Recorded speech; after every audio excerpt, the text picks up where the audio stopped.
नमस्कार, मी आहे रिंकू आणि तुम्ही पाहतात नागपूर समय मराठी बातमीपत्र। आजच्या विशेष बातमीपत्रामध्ये आपलं मनपूर्वक स्वागत। राज्यातील आणि आपल्या परिसरातील महत्त्वाच्या घडामोडी, राजकारण, समाज, आरोग्य, संस्कृती क्षेत्रातील ठळक बातम्यांचा वेध आपण घेणार आहोत। तर चला करूया सुरुवात आजच्या महत्त्वाच्या बातम्यांसोबत।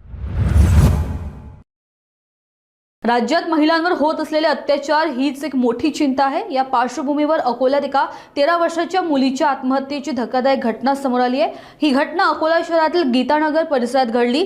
मुलीच्या वडिलांनी आरोप केलाय की त्यांच्या मुलीला शाळेत एका मुलाने सतत त्रास दिल्यामुळे ती अशा टोकाच्या पावलावर आली। ओल्ड सिटी पोलीस ठाण्यात ॲक्सिडेंटल डेथ नोंद करण्यात आली आहे। पोलीस म्हणतात की सुसाईड मागची खरी कारणे अद्याप स्पष्ट नाहीत आणि तातडीने तक्रार नोंदवल्यानंतर तपास सुरू केला जाईल। ही घटना शाळांमधील विद्यार्थ्यांच्या सुरक्षिततेवर आणि मानसिक आरोग्यावर गंभीर प्रश्न उपस्थित करत आहे। तपासानंतरच सत्य समोर येईल।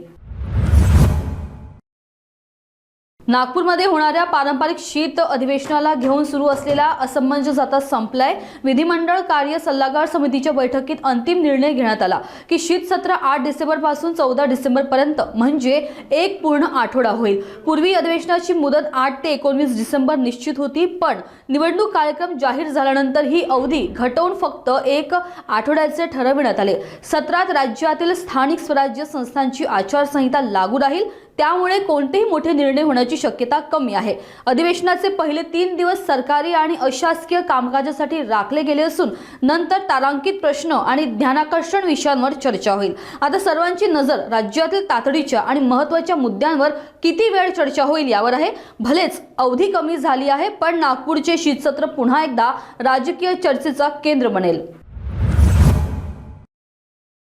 बॉलिवूड सुपरस्टार शाहरुख खानचा मुलगा आणि बॅड्स ऑफ बॉलिवूडचे दिग्दर्शक आर्यन खान पुन्हा एका वादाच्या भोवऱ्यात अडकले आहेत। बेंगळुरूच्या एका पबमध्ये एका कथित महिलेला मिडल फिंगर दाखवण्याचा त्यांचा व्हिडिओ सोशल मीडियावर व्हायरल झालाय, ज्यामुळे प्रचंड हंगामा उडाला। याबाबत एका वकिलानं आर्यन खान विरोधात अभद्र वर्तनाचा दावा करत तक्रार नोंदवली आहे। 28 नोव्हेंबरला आर्यन खान एका कार्यक्रमासाठी बेंगळुरूला गेला होता। अशोकनगर पोलीस स्टेशन जवळ एका पबमध्ये त्यांचा हा व्हिडिओ शूट झाला, ज्यामध्ये ते आणि काही अन्य आघाडीचे व्यक्ती पब मध्ये प्रवेश करताना दिसतायत।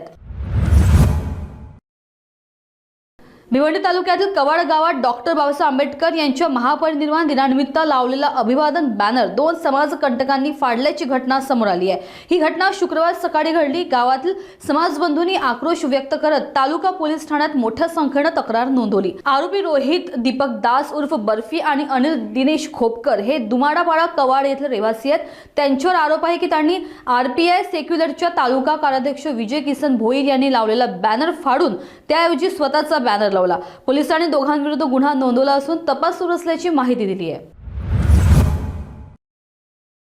आजच्या बातमीपत्रामध्ये एवढंच। देश, जग आणि तुमच्या शहराच्या ताज्या आणि विश्वासार्ह बातम्यांसाठी नागपूर समय बघत रहा। लवकरच आपण पुन्हा एका नवीन बुलेटिनसह भेटू। तोपर्यंत बघत रहा नागपूर समय। धन्यवाद।